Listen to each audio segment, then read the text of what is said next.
Blogs don't need to adhere to the strict format of the news module. That means you can get as creative as you like with your content. Want to write from the perspective of a dog, or give a personal interview? There's no limit in this section. Think about some of the blogs, tweets, or posts that you've read online. What was it about them that grabbed you? The main goal here is to be engaging, so you can make the reader care about what you're offering. Remember, it's not about you, it's about them. Use creative, emotional language and concrete, relatable details to ensure the most impact. Let's take a look at some strategies we can use to make the blog more exciting. Number 1. Use facts. Coming out of the gate with an interesting fact can be a great way of grabbing the reader. If you can make them think, you've got them. Number 2. Get punny. Everyone loves a good pun. They're like dad jokes, so bad that they're good.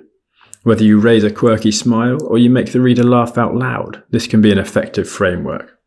Number 3. Be relatable. Ultimately, we all want something to relate to.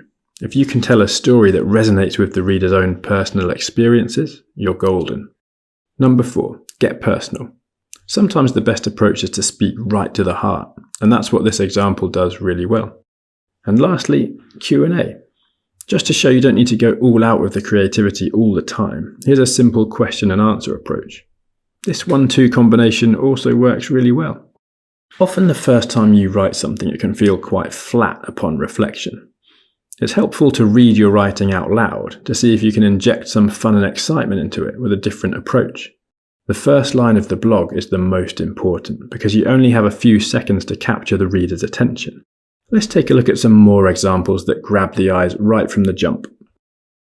If you've heard the old saying, show don't tell, this one's for you. Look at this first sentence. It's very bland. But then if you take a slightly different angle, you can make it immediately more interesting. Again, here the opening sentence is just stating mundane facts. There's nothing to stop you in your tracks. But the second option has more character and feels like someone is telling you a story. It's much more memorable. This next one takes that character and turns it up to 100.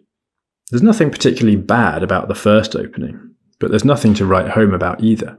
Meanwhile, the second option is chatty right from the off.